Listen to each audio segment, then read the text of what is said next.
but there has been a lot of controversy lately about the funneling of money from the shoe companies to a lot of assistant coaches and AAU coaches, and then to the players and their families to funnel them. For example, let's say there was Parky Shoes, because I don't want to mention any names because that would be libel. So there's Parky Shoes, and Parky Shoes pays, hell, you can mention the names. It was Chuck Person, who was an assistant at Auburn, and they claim he allegedly took money from one of the big shoe companies to pass it along to players to funnel players to Auburn. Here's the deal, and I'm just going to throw this out there, and I talk to my friend. This is another one of the ideas that I have that my friends lambaste me. I mean, you're an idiot for thinking this. You're an idiot for saying this. Oh, I can't wait to hear it then.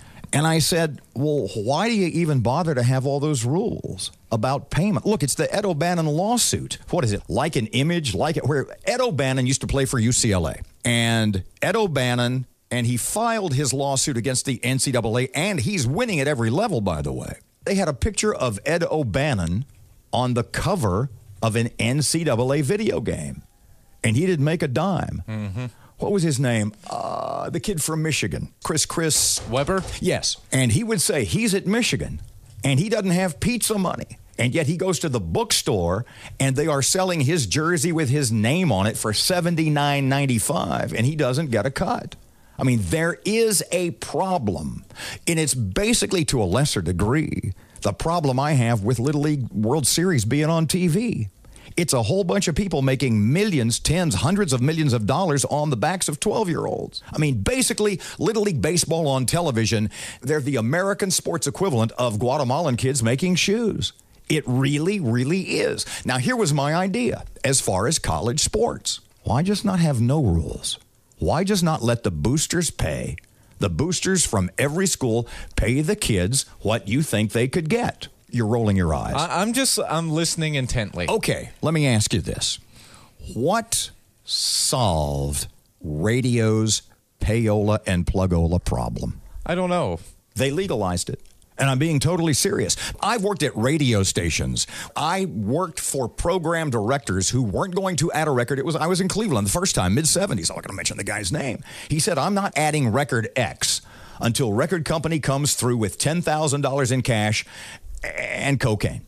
He said that at a staff meeting. And about a week later, he calls us into his office. And we go, scummy guy. He calls us into the office. He opens the record album. I'll even think it was a Queen record. And he opens the album, the Queen album, and there's $10,000 bills and cocaine in an envelope.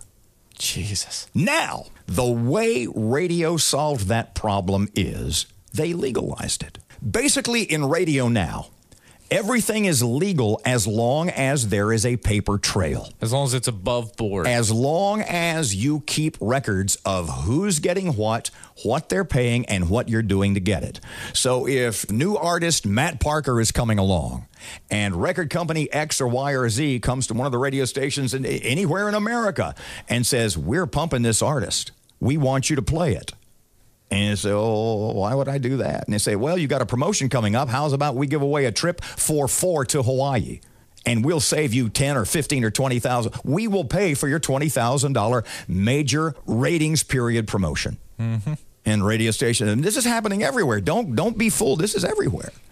And you go, that's a damn good idea. And it's all above board, and there's a paper trail, and it's all legal, and that's how a lot of times a lot of things get done in radio these days. The way they solved their payola problem was they legalized it.